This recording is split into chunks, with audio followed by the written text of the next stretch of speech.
بحمدی تعالی و بکرم مصطفیٰ صلی اللہ تعالی علیہ وسلم، آج کی شب میں قرآن عظیم کے 8.5 پارے مکمل ہو چکے ہیں۔ اللہ عز و جل بقیہ قرآن عظیم کی تلاوت صحیح تجوید سے کرنے اور آپ سب کو سماعت کرنے کی توفیق عطا فرمائے۔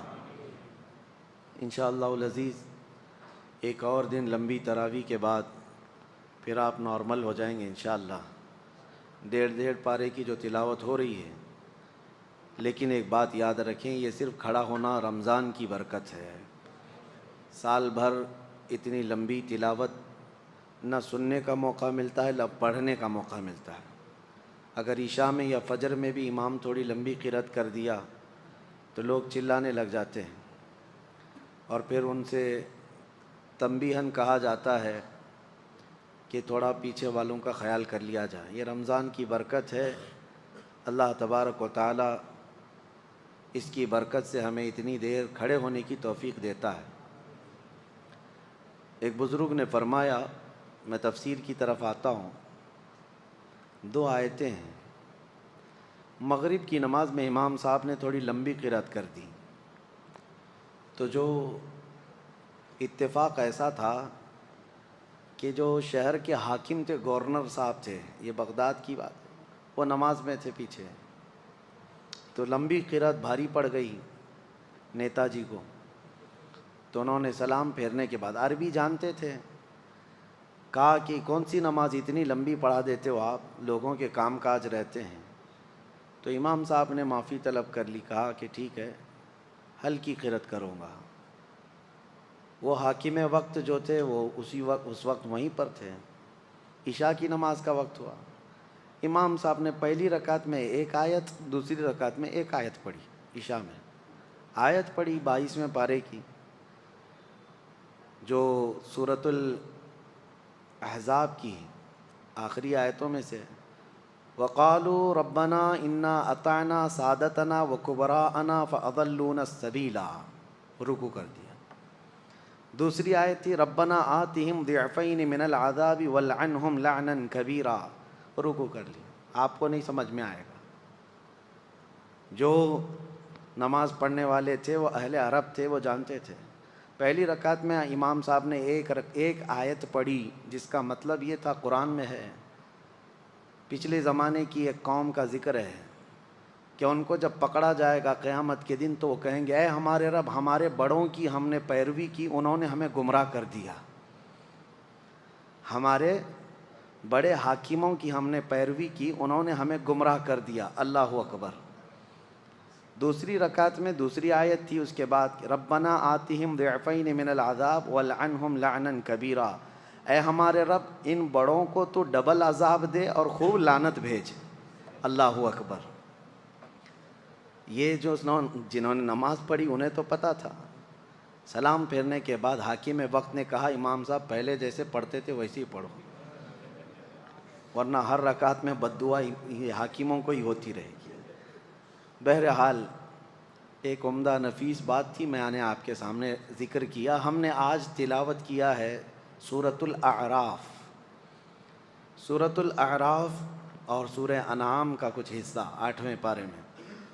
اعراف جو ہے ایک جگہ کا نام ہے، جس کے نام سے پوری سورہ ہو گئی۔ جنت اور دوزخ کے بیچ میں ایک جگہ ہے جس کو اعراف کہا گیا ہے، اور ان کا تذکرہ آیا ہے، منادا اصحاب الاعراف، اعراف والے پکاریں گے، جنتیوں کو بھی پکاریں گے، جہنمیوں کو بھی۔ وہاں پر اس سورے میں دونوں لوگوں کا ذکر ہے۔ پہلے جنتی لوگ آواز دے کر بلائیں گے، ونادا اصحاب الجنت اصحاب النار، یعنی جنت والے جو ہے دوزخ والوں کو پکار کر کے کہیں گے کیا، ان قد وجدنا ربنا حقا وعدنا حقا فهل وجدتم ما وعد ربكم حقا۔ جنت والے یہ کہیں گے، ہمارے رب نے ہم سے جو وعدہ کیا تھا وہ تو پورا کر دیا، ہمیں جنت دے دیا، تمہارا خدا جو تم سے وعدہ کیا تھا کیا تم نے بھی وہ وعدہ پورا دیکھ لیا؟ جہنمیوں کو پکار کر کہیں گے، کون؟ جنتی۔ اور اس دن جنت میں جانے والے یہ پکاریں گے، اللہ نے ہمارے ساتھ جو وعدہ کیا تھا جنت دینے کا وہ ہمیں پورا کر کے دکھایا۔ تو دوزخی سنیں گے جنتیوں کی باتیں اور وہ کیا کہیں گے؟ وَنَادَى أَصْحَابُ النَّارِ أَصْحَابَ الْجَنَّةِ أَنْ أَفِيضُوا عَلَيْنَا مِنَ الْمَاءِ أَوْ مِمَّا رَزَقَكُمُ اللَّهُ، کہیں گے اے جنتیو ہمارے اوپر بھی وہ تھوڑا سا پانی دے دو جو تم پی رہے ہو، یا جس کو اللہ تبارک و تعالیٰ نے تمہیں جو رزق دیا ہے اس میں سے ہمیں بھی کچھ دے دو جنت کے۔ کہیں گے ان اللہ حرمہما علی الکافرین، پھر جنتی کہیں گے یہ جنت کی نعمتیں کافروں پر حرام ہیں، اللہ نہیں دے گا۔ تو جنتیوں کا اور دوزخیوں کا جو مکالمہ ہے وہ اس سورہ میں بیان کیا گیا ہے۔ عزیزان گرامی وقار، یہ بیان کرنا آسان ہے، ہمارا اور آپ کا شمار کس میں ہے یہ اسی دن پتہ چلے گا، اسی دن پتہ چلے گا۔ اسی لیے میں کہتا ہوں قیامت کے دن جس کے نام کا یہ اعلان ہو گیا کہ فلاں کا بیٹا جنت میں جا رہا ہے، اس سے بڑی خوشی اس کے لیے کیا ہو سکتی ہے، اسے پروانہ مل گیا۔ ہم نے سنا ہے یہاں پر لوگ امریکن ایمبیسی کے پاس بہت بھیڑ لگائے رہتے ہیں، اور جب کسی کا ویزا گرانٹ ہوتا ہے تو باہر سنا ہے اس کے پٹاخے اڑتے ہیں، اچھل کود ہوتا ہے، ایسا لگتا ہے اس کو جنت میں جا رہا ہے۔ اور ایک بار دیکھا بھی سڑک پر پورے رشتہ دار سب پٹاخے اڑا رہے ہیں، ایسا لگ رہا ہے کہ بہت بڑی نعمت اس کو مل گئی۔ آپ بھی جا کر یہ مشاہدہ کر سکتے ہیں، جس کو ویزا ملتا ہے یہ ان لوگوں کے لیے ہے جن کے لیے دنیا جنت ہے۔ اب آپ اندازہ کریں جائے گا تو کیا ہوگا، تھوڑا سا سیٹل ہونے کی کوشش کرے گا، اس سے زیادہ کیا ہے۔ تو جب قیامت کے دن جس کو ہمیشہ کی جنت سنائی جا رہی ہوگی، اس کی خوشیوں کا ٹھکانہ کہاں ہے، وہ کتنا خوش ہوگا اس دن۔ اللہ کریم ہمیں جنتیوں میں شمار فرمائے۔ میرے عزیزو، اسی سورۃ الاعراف میں اللہ تعالیٰ نے خلق آدم یعنی حضرت آدم علیہ السلام کی پیدائش کا ذکر بھی فرمایا۔ اللہ تعالیٰ فرماتا ہے ثم خلقناکم ثم صورناکم وَلَقَدْ خَلَقْنَاكُمْ ثُمَّ صَوَّرْنَاكُمْ، ہم نے تم کو پیدا کیا اور بہترین صورت دی، آدم علیہ السلام کو پیدا کیا۔ ثُمَّ قُلْنَا لِلْمَلَائِكَةِ اسْجُدُوا لِآدَمَ، پھر ہم نے تمام فرشتوں سے کہا آدم کو سجدہ کرو، فَسَجَدُوا إِلَّا إِبْلِيسَ، سبوں نے سجدہ کیا سوائے ابلیس کے۔ یہ واقعہ بارہا آپ نے سنا۔ آدم علیہ السلام کو اللہ تعالیٰ نے کیسے پیدا کیا، ایک ترتیب ہے اس میں۔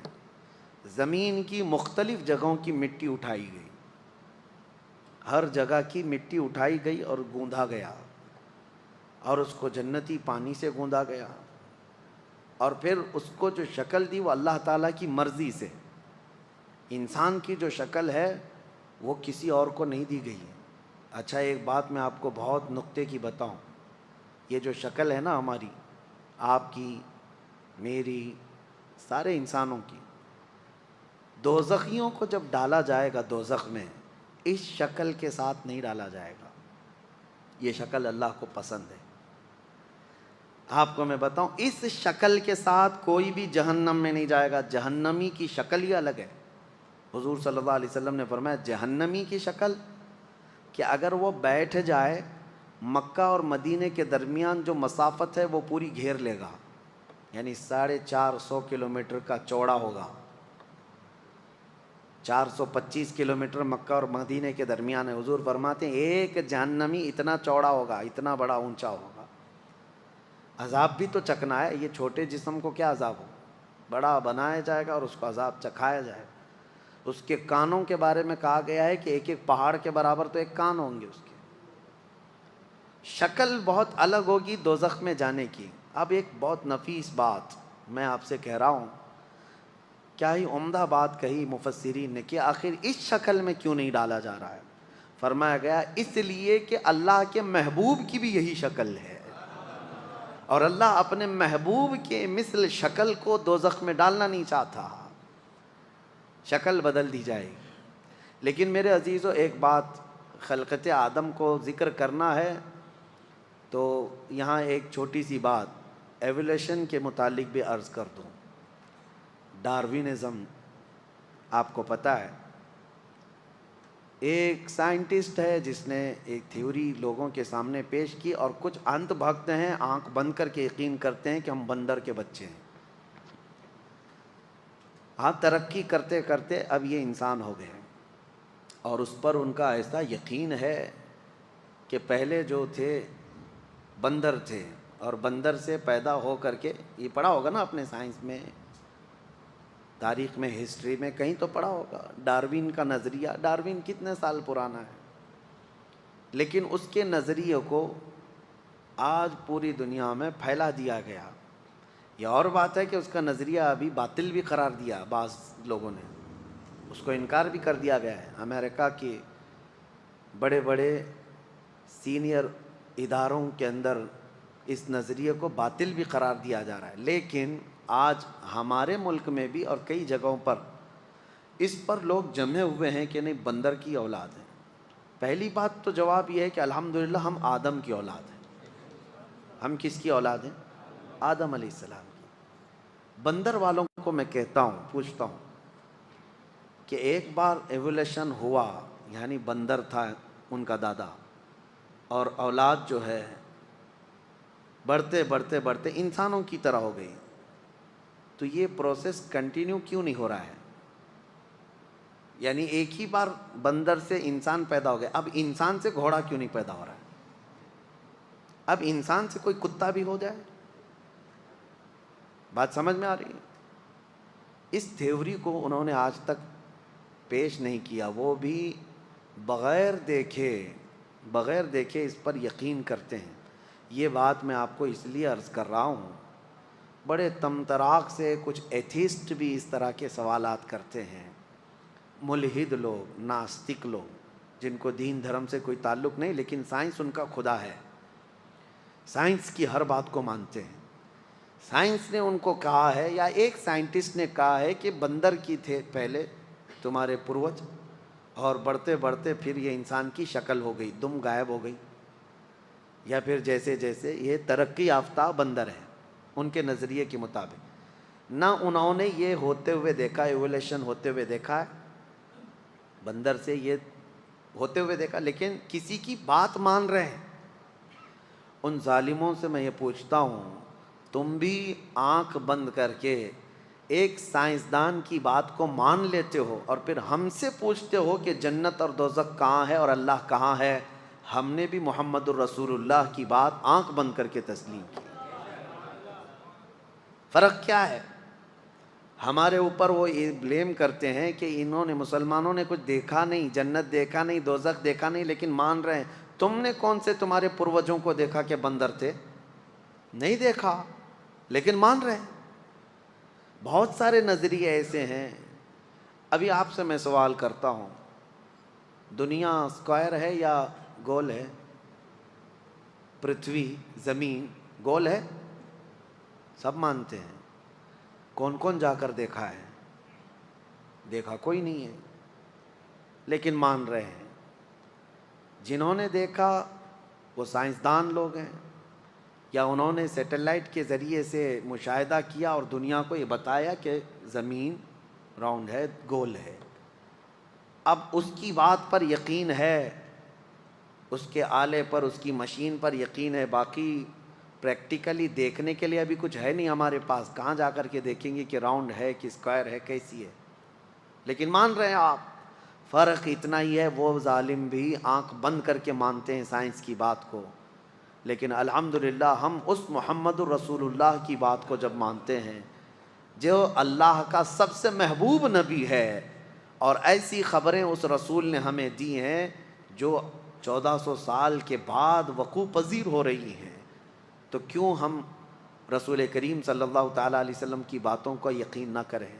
میرے عزیزو، بہت ساری باتیں ہیں، میں یہاں پر آپ کو رک کر کے اسی لیے عرض کر رہا ہوں کہ بندر کی اولاد ہونا کبھی یہ ثابت نہیں کر سکتے۔ ہم نے کسی سے پوچھا تھا تو کہتے ہیں ہڈیاں فلاں فلاں دونوں سیم سیم دکھتی ہیں اس لیے۔ ارے مینڈک کی بھی سیم دکھتی ہیں، آپ دیکھیں۔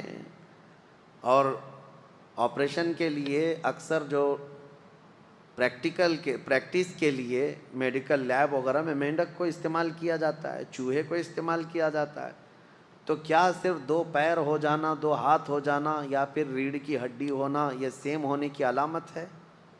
نہیں، بلکہ انسان ہی ہے، انسان ہی سے پیدا ہوا ہے اور اس سے بھی انسان ہی پیدا ہوگا، اس سے بھی انسان ہی پیدا ہوگا۔ آپ اگر وہ تھیوری مانتے ہیں، ایوولوشن کی تھیوری جو کہتے ہیں کہ پہلے کچھ تھا ابھی کچھ اور ہے اور بعد میں کچھ اور ہو جائے گا، اس کو ہم نہیں مانتے، یہ اسلامی نظریہ نہیں ہے، یہ اسلامی نظریہ نہیں ہے۔ اب سنیے، آدم علیہ السلام کی پیدائش اللہ تبارک و تعالیٰ نے فرشتوں کے ذریعے سے پورا جسم بنایا، اور جب وہ جسم بن گیا تو اس پر بارش برسائی گئی، اور پھر اس کے بعد اللہ فرماتا ہے ایسے اس کو پکا کر دیا جیسے مٹکا بجتا ہے، ٹک ٹک ٹک کی آواز، اس طرح آواز آتی تھی پورے پتلے سے، بجنے والی مٹی جس کو کہا گیا ہے۔ اس کے بعد پھر اس میں روح ڈالنے کا وقت آیا تو روح ڈال دی گئی، لیکن روایات میں یہ ملتا ہے کہ روح نکل کر باہر آ گئی۔ روح چونکہ ایک نور ہے، اللہ کا حکم ہے۔ اس کے بعد روح سے پوچھا گیا تو روح نے کہا اندر اندھیرا بہت ہے جسم کے اندر، تو پھر رب ذوالجلال نے آدم علیہ السلام کی پیشانی میں نور محمدی کو رکھا، اپنے رسول کے نور کو رکھا، پھر روح ڈالی گئی، روح قرار پائی۔ سب سے پہلے آدم علیہ السلام کو چھینک آئی اور پہلا جملہ ان کی زبان سے نکلا الحمدللہ۔ سب سے پہلا جملہ زبان سے کیا نکلا؟ الحمدللہ۔ دیکھو اللہ کے کلام قرآن کی ابتدا بھی کہاں سے ہو رہی ہے؟ کہاں سے ہے؟ الحمدللہ۔ یہ الحمدللہ کا بہت بڑا مقام ہے، آپ اندازہ نہیں کر سکیں گے۔ اللہ نے اپنے کلام کی ابتدا الحمد سے کی۔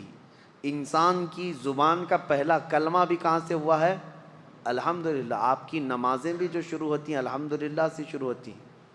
اب آپ کو میں یہ بات بھی بتا دوں، نبی پاک صلی اللہ علیہ وسلم نے اکثر دعائیں بھی جو آپ کو سکھائی ہیں نا، وہ سب الحمدللہ سے اکثر ہے۔ کھانے کے بعد جو دعا کرنا ہے کیا ہے؟ الحمدللہ الذی اطعمنا وسقانا وکفانا۔ سو کر کے اٹھنے کے بعد بھی آپ کو دعا کرنا ہے الحمدللہ الذی احیانا بعدما اماتنا والیہ النشور۔ ارے رفع حاجت سے باہر آئیں گے استنجا سے تو دعا کرنا ہے آپ کو الحمدللہ الذی اذھب عنی الاذی وعافانی۔ کپڑے پہننے کے وقت دعا ہے، ہر جگہ الحمدللہ کا ذکر سب سے زیادہ ہے۔ آدم علیہ السلام جب روح کے ساتھ کھڑے ہوئے، ایک حسین و جمیل صورت تھی آدم علیہ السلام کی، بہت خوبصورت تھے۔ فرشتے دیکھنے کے لیے آنے لگے، جگہ پورا مجمع لگ گیا فرشتوں کا کہ ایک نئی مخلوق بنی ہے۔ پھر اللہ نے فرمایا اس کو میں زمین میں اپنا نائب بناؤں گا، اپنا خلیفہ۔ اور انسان اللہ کا خلیفہ ہے، اللہ کا خلیفہ ہے۔ کوئی پیر صاحب خلافت نہیں بھی دیے تو چلے گا، آپ فخر سے کہو کہ میں اللہ کا خلیفہ ہوں۔ اللہ کا خلیفہ نائب ہے، کیوں؟ اس لیے کہ وہ اللہ کے احکام زمین میں نافذ کر رہا ہے، اللہ کی حکومت زمین میں قائم کر رہا ہے، وہ اللہ کا خلیفہ ہے۔ تو اب آپ کو میں بتاؤں، آدم علیہ السلام کو جب اللہ نے یہ فرمایا کہ میں خلیفہ بناؤں گا تو فرشتوں نے یوں کہا کہ مولا کیوں تو ایسے کو خلیفہ بنائے گا کہ زمین میں جانے کے بعد انسان قتل و غارت کرے گا، فساد مچائے گا، خون ریزیاں کرے گا۔ فرشتوں کو کیسے معلوم تھا کہ یہ جانے کے بعد یہ سب ہونے والا ہے؟ مفسرین فرماتے ہیں اس لیے کہ انسانوں سے پہلے اس زمین پر اللہ نے جنات کو بھیجا تھا۔ جنات پورے آباد تھے اور انہوں نے بہت قتل و غارت کیا، فساد مچایا، تو پھر ان کو اس زمین سے بھگا کر کے جزیروں میں، آئی لینڈ کی طرف بھیج دیا گیا، جنگلوں کی طرف، جزیروں کی طرف ان کو بھیج دیا گیا کہ زمین خالی کرو اللہ کی۔ پھر یہ نئی مخلوق انسان کو اتارا گیا۔ پھر بھی کہیں کہیں سے چھوٹ کر کے جنات آ جاتے ہیں، لیکن ان کا مقام یہ نہیں ہے زمین۔ اور جن کو ایسا لگتا ہے کہ ہمارے گھر میں آئے، اس کی آنگھ میں آئے، اس کی آنگھ میں آئے، مجھے تو 90% نہیں آنے والے دکھتے ہیں, 10% ہو جاتے ہیں. جنات کا آنا ہے, ایسے واقعات ہے, لیکن یہ نہیں ہے کہ جنات کو کوئی اور کام دھندہ نہیں ہے کہ خالی وہ انسانوں کے اوپر چڑھتے رہیں گے. ایسا نہیں, ان کے بھی کام ہیں, ان کے بھی ہاں اسلام ہے, کفر ہے, ان کے ہاں معاش ہے, بہت سارے معاملات ہیں. جیسے ہمارے ہاں ہیں ویسے ان کے ہاں بھی ہیں. ابھی جیسے میں آپ کو بتاؤں, آپ میں سے بھائی سب بیزی ہیں, کچھ بزنس میں ہے, کوئی جاب میں ہے, کوئی ہے. میں آپ کو کہوں جاؤ کسی جن پہ جا کے چڑھو, تو آپ بھی کہیں گے میرے گھر بار کو کون دیکھے گا. اسی طرح جنات بھی خالی نہیں ہے, فالتو نہیں ہے. کچھ ان میں بھی فالتو ہوں گے جیسے ہم میں ہوتے ہیں, وہ پریشان کرتے ہوں گے. تو جنات کی یہ زمین تھی, ان کو بھگایا گیا, ان کو اس سرزمین سے نکالا گیا, اور پھر آدم علیہ السلام کو بھیجنے کا اللہ تعالیٰ نے ارادہ فرمایا. فرشتوں نے اسی بات کی وجہ سے کہا تھا کہ یہ بھی ویسی مخلوق ہوگی, یہ بھی جا کر کے قتل و غارت, خون ریزی کرے گی, گناہ کرے گی. تو رب تعالیٰ نے یہ فرمایا میں جو جانتا ہوں وہ تم نہیں جانتے. فرشتوں کو یہ جواب دیا. پھر اس کے بعد فرشتوں کے سامنے دنیا کی چیزوں کو اللہ نے پیش کیا. وہ چیزیں کیا تھی؟ ہر طرح کی چیز, یعنی یوں سمجھ لو درخت ہے, پیڑ ہے, اس کے اندر کا پتا, پھول, تنا, ہر چیز کا ایک نام ہے نا. انگلی کا بھی نام ہے, انگوٹھی کا نام ہے, ہر چیز کا ایک ایک نام ہے. تو چیزیں جو دنیا میں ہونے والی تھیں اللہ نے وہ فرشتوں کے سامنے پیش کیا اور پوچھا اس کا نام کیا ہے, اس کا نام کیا ہے, اس کا نام کیا ہے. فرشتوں نے کہا مولا ہمیں تو اتنا ہی جانکاری ہے جتنا تو نے ہمیں سکھایا ہے, یہ سب چیزوں کے بارے میں ہمیں علم نہیں. پھر آدم علیہ السلام کے پاس یہ سب چیزیں پیش کی گئی. آدم علیہ السلام نے شروع سے لے کر آخر تک ہر چیز کا نام بتایا کہ یہ ہے, یہ فلاں ہے, یہ فلاں ہے, یہ فلاں ہے. یہاں تک کہ بعض مفسرین فرماتے ہیں دنیا میں پیدا ہونے والوں کے نام بھی بتائے آدم علیہ السلام. اور تقریباً دنیا میں بولی جانے والی ہر زبان آدم علیہ السلام جانتے تھے, ساری زبانوں کا ان کو علم رہا. اب آپ اندازہ کرو یعنی ابو البشر آدم علیہ السلام کو جب پوری کائنات کی ہر شے کا علم ہے تو سید الانبیاء کو کتنی چیزوں کا علم ہے. ہمارے آقا و مولا صلی اللہ علیہ وسلم جن کے بارے میں قرآن خود کہتا ہے وَعَلَّمَكَ مَا لَمْ تَكُنْ تَعْلَمْ, اے محبوب ہم نے آپ کو وہ سب سکھا دیا جو کچھ نہیں جانتے تھے. وہ سب میں سب کچھ آیا, سب کچھ آیا. آدم علیہ السلام نے جب ساری چیزوں کے نام بتا دیے تو اللہ نے فرمایا اے فرشتو اب آدم کو سجدہ کرو.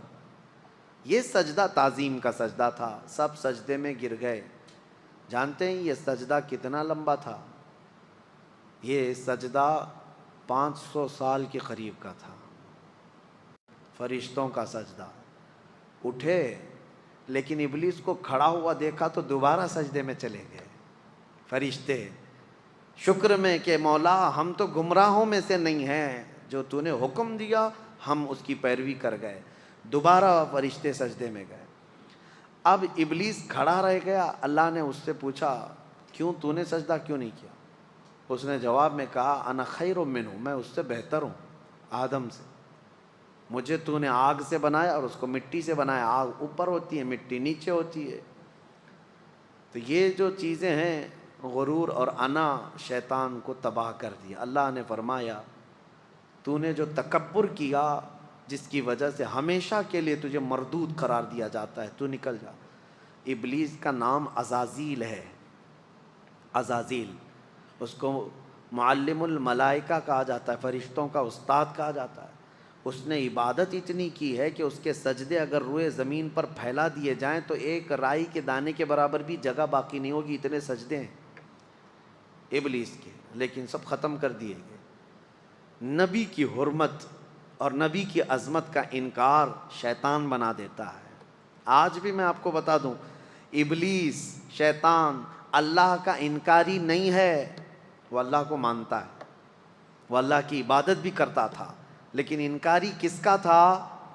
آدم علیہ السلام, نبی کا. تو آپ اندازہ کریں نبی سے جس کو بغض ہے وہ ابلیس کی ذریت میں سے آتا ہے. نبی سے جس کو تکلیف ہے وہ ابلیس کی خصلتوں میں سے ہے. بہت سارے لوگ آج یہ کہتے ہیں ہم تو موحد ہیں، توحید توحید توحید، یعنی اللہ کی طرف، عبادت کی طرف ہم سب جو ہے بہت ایکٹیو ہیں، اور پھر وہ کہتے ہیں باقی یہ سب قبر پجوے ہیں، ہاں باقی سب بدعتی ہیں، شرک کرنے والے ہیں۔ اور یہ کہتے کہتے ہمیں تانا دیتے دیتے وہ نبیوں کی بھی گستاخی کر گئے، صحابہ، اولیاء، تابعین سب کی گستاخی کرنے لگ گئے۔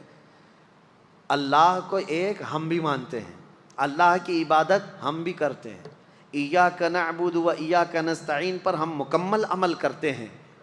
لیکن ایک بات میں آپ کو بتا دوں، چند دنوں قبل بھی میں نے ایک اپنے بیان میں عرض کیا تھا کہ ہمارے اوپر ایک بہت بڑا الزام ہے کہ یہ بت یعنی قبروں کی پرستش کرتے ہیں یا رسول کو بڑھا کر اللہ کے برابر کرتے ہیں، غلط بات ہے۔ ایک جانکار آدمی جو دانشور کہے جاتے تھے، اس بڑے آدمی نے ایک جھوٹا شعر اعلیٰ حضرت کی طرف منسوب کر دیا۔ یوں کہا کہ دیکھو مولانا احمد رضا خان صاحب یہ کہتے ہیں وہی جو مستوی عرش تھا خدا ہو کر، اتر پڑا ہے مدینے میں وہ مصطفیٰ ہو کر۔ ان کا شعر ہے، یعنی جو خدا آسمانوں میں مستوی تھا وہ مدینے میں مصطفیٰ بن کر کے اترا ہے۔ کیا آپ کا یہ عقیدہ ہے؟ کیا نبی پاک صلی اللہ علیہ وسلم کی شکل میں اللہ اترا ہے؟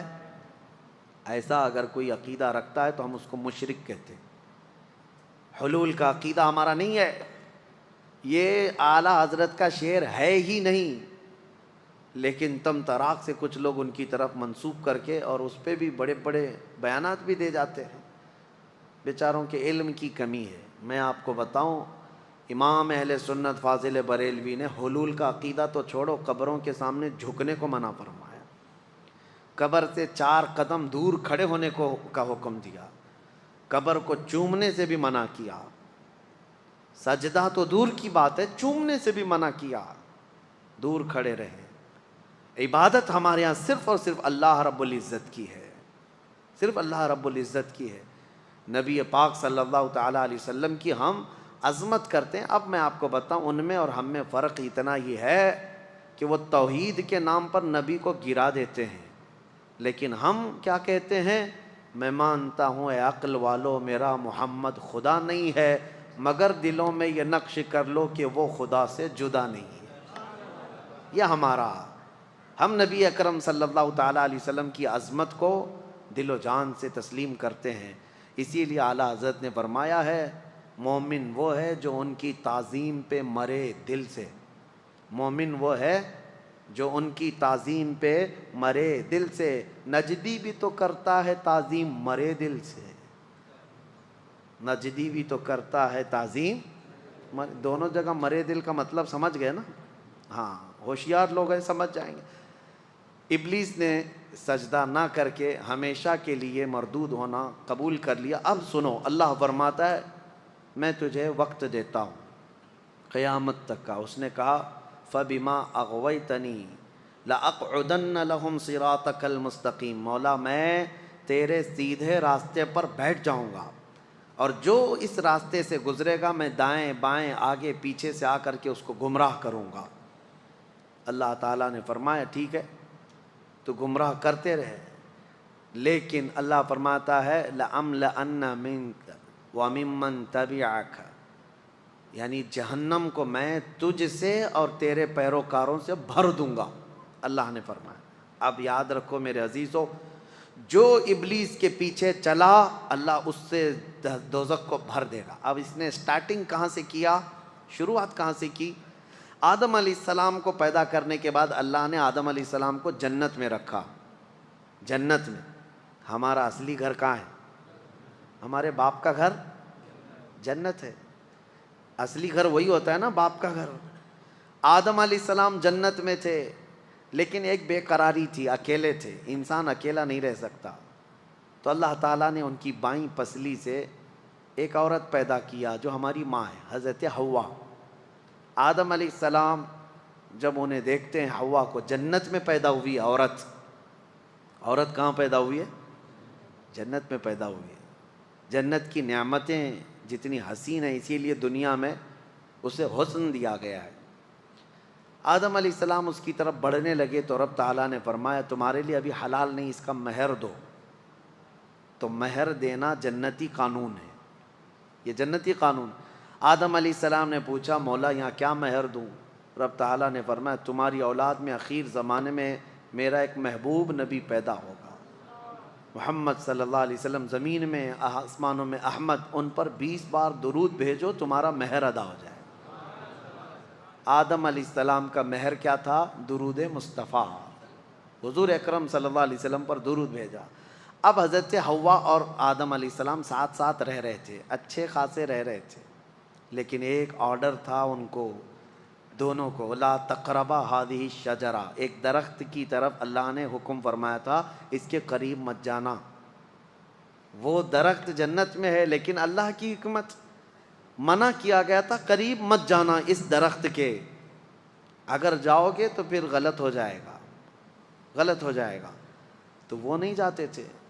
اب شیطان کا جو مقابلہ شروع ہوا انسان کو گمراہ کرنے کا، تو وہیں سے شروع ہوا۔ ابلیس جو ہے آسمانوں پر جاتا تھا اس وقت، اور فرشتوں کے بیچ اس کا آنا جانا سب لگا تھا، تو وہ جنت کے دروازے تک گیا اور دونوں کو بلا کر کے بات چیت کرنے لگا، ان کی تعریف کیا، کیا نعمتیں ہیں آپ کی، بہت خوبصورت زندگی ہے، لیکن مجھے اندیشہ ہے، ڈر ہے کہ آپ کو اللہ نکال نہ دے جنت سے۔ تو گھبرا گئے، کہا کیوں نکالے گا اللہ تعالیٰ؟ کہا اس لیے کہ وہ درخت جو ہے اسی کے اندر حکمت ہے، وہ جو کھا لے گا اس کا پھل وہ ہمیشہ جنت میں رہے گا، نہیں کھائیں گے تو نکلنا پڑ سکتا ہے۔ اس نے ایسی پٹی پڑھائی، یعنی جس کو کہتے ہیں گمراہ کرنے کے طریقوں کے ساتھ۔ آدم علیہ السلام کے پاس اس نے اس طرح کہا، آدم علیہ السلام پھر بھی منع کرتے رہے، نہیں میرے رب کا حکم ہے میں نہیں کھاؤں گا۔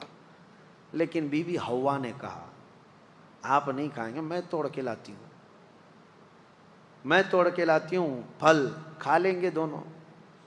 اللہ نے قریب جانے سے منع کیا، کھانے سے منع تھوڑی نہ کیا۔ یہ بھی شیطان کی دلیل تھی، شیطان کی دلیل۔ کچھ لوگوں کے پاس ابھی ایسی منطق ہوتی ہے، لفظوں کی منطق، یہ نہیں کہا یہ نہیں کہا، مقصد کیا ہے اس کا وہ تو پتہ ہے۔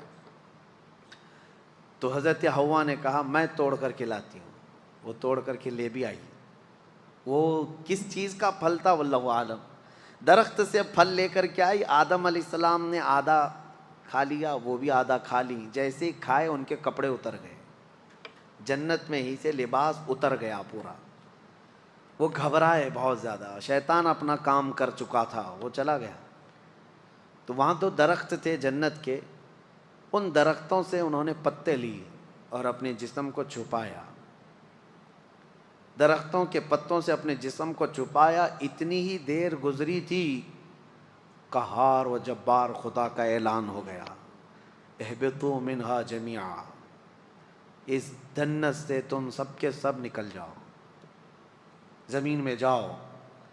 اللہ کا حکم تھا، آدم علیہ السلام اور حضرت حوا ہی تھے، لیکن حکم جمع کے لیے سب کے سب نکل جاؤ۔ تفسیر میں فرمایا تھے تو دو ہی، لیکن اللہ فرمایا تم سب کے سب نکل جاؤ۔ حکم کا مطلب مفسرین فرماتے ہیں آدم علیہ السلام کی پیٹھ میں جتنی اولاد تھی سب سے کہا گیا سب نکل کے جاؤ، سب کو حکم تھا کہ سب نیچے آؤ۔ آئے، لیکن اللہ تعالیٰ نے سب کو الگ الگ جگہ اتارا۔ جنت سے جو چیزیں اتاری گئی تھی، دو درخت جنہوں نے پتے دیے تھے، اور بعض روایات یہ بتاتی ہیں کہ ایک سانپ تھا، ایک مور تھا، ان کو بھی اتار دیا گیا مدد کرنے کی وجہ سے۔ یہ بڑے خوبصورت جانور تھے، ان کو بھی سزا کے طور پر اتار دیا گیا، سب کو الگ الگ۔ حضرت بی بی حوا کو جدہ میں، جو سعودی عرب کا ایک شہر ہے، جدہ کا مطلب جانتے ہیں آپ؟ عربی میں دادی کو کہتے ہیں، ورڈ کا جو میننگ ہے جدہ کا مطلب دادی، شہر کا نام ہی دادی ہے کیونکہ پوری دنیا کی دادی وہاں اتری تھی۔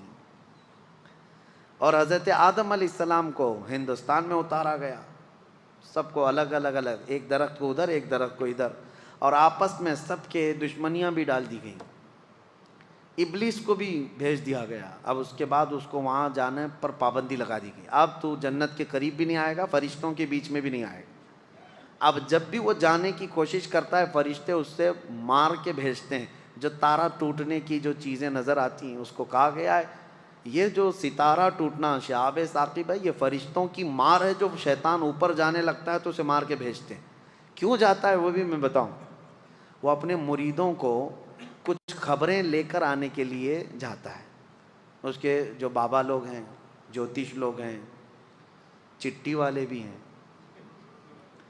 وہ ابلیس جاتا ہے سن کر کے آتا ہے. فرشتوں کے درمیان بات چیت جو ہو رہی ہوتی ہے نا, اللہ کے احکام بندوں میں ابھی کیا کیا ہونے والا ہے, تو یہ جا کے چوری کرنے جاتا ہے. تو فرشتے وہاں سے مار کے بھیجتے ہیں, پھر بھی آدھا سن لیتا ہے اور آدھا اپنی طرف سے ملا کر کے جوتشوں کو بتاتا ہے, نجومیوں کو بتاتا ہے. اور جو سفلی لوگ ہیں, سفلی عمل کرتے ہیں جو ابلیس کو راضی کرتے ہیں, سفلی, سلفی نہیں. سلفی ایک الگ چیز ہے, سیلفی بھی نہیں. سیلفی ایک موبائل کی چیز ہے اور سلفی ایک جماعت ہے. اہل حدیث حضرات اپنے آپ کو سلفی کہتے ہیں. میں سفلی بول رہا ہوں, ہاں سب میں تھوڑا تھوڑا سا فرق ہے. تو سفلی جو شیطان کو راضی کرنے کے لیے گندی گندی چیزیں کرتے ہیں ان کو لا کر کے خبریں دیتا ہے. تو ابلیس کا جانا آنا اس وقت سے بند کر دیا گیا تھا. اب آدم علیہ السلام اور حضرت حوا کی ملاقات نہیں ہوئی. کتنے سال تک؟ 350 سال تک. آدم علیہ السلام روتے رہے روتے رہے. سب سے زیادہ دنیا میں رونے والوں میں آدم علیہ السلام کا نام آتا ہے. سب سے زیادہ رونے والوں میں انبیاء میں حضرت آدم علیہ السلام, حضرت داؤد علیہ السلام. لیکن وہ اللہ کی یاد میں اور اپنی توبہ کے لیے روتے رہے. لیکن سارے نبیوں میں میرے مصطفیٰ کا رونا اور تھا. وہ کس لیے؟ وہ صرف اپنی غریب امت کے لیے. اللہ کیا جہنم اب بھی نہ سرد ہوگا, رو رو کے مصطفیٰ نے دریا بہا دیے. میرے آقا نے بھی رویا لیکن اپنی امت کے لیے. اب 350 سال کے بعد, اب میں اپنی بات سمیٹ رہا ہوں, 350 سال کے بعد آدم علیہ السلام کو ایک بات یاد آئی کہ جب ان کی روح ڈالی گئی تھی جسم میں تو آنکھیں جیسے کھلی, آسمان کے ہر دروازے پر, جنت کی ہر دیوار پر انہوں نے ایک نام دیکھا تھا, لا الہ الا اللہ. حضور صلی اللہ علیہ وسلم کا نام وہاں پر احمد ہے. حضور کا نام اللہ کے نام کے ساتھ ہر جگہ انہوں نے دیکھا تھا. آدم علیہ السلام نے 350 سال کے بعد یوں عرض کیا, اے مولا جو نام تجھے سب سے زیادہ پسند ہے, جس نام کو تو نے اپنے نام کے ساتھ رکھا ہے, اس کے وسیلے سے عرض کرتا ہوں میری توبہ قبول فرما. قرآن میں بھی رب تعالیٰ فرماتا ہے فوراً اللہ نے جبرائیل امین کو بھیجا, ہے صفی اللہ کو حاجت رسول اللہ کی. وہ جہنم میں گیا جو ان سے مستغنی ہوا, میرے آقا سے جو دور ہوا, اعلیٰ حضرت فرماتے ہیں دوزخ میں جائے گا. ہے خلیل اللہ کو حاجت رسول اللہ کی. حضور اکرم صلی اللہ علیہ وسلم کے وسیلے سے توبہ قبول ہوئی. جبرائیل امین علیہ السلام آئے, بشارت دی کہ اللہ تعالیٰ نے آپ کی توبہ قبول فرمائی. اب آپ کو حکم دیا جاتا ہے. آدم علیہ السلام جب آئے تھے تو جبرائیل علیہ السلام خود ہی ان کو یہاں کی کھیتی باڑی اور کام کاج سکھا کر گئے تھے. جنت کے 3 دانے لا کر کے دیے تھے, یعنی ایک گیہوں کا دانہ اور ایک کوئی دانہ, یہ 3 دانے وہ اتنے بڑے بڑے تھے دانے, جنت سے لائے گئے تھے.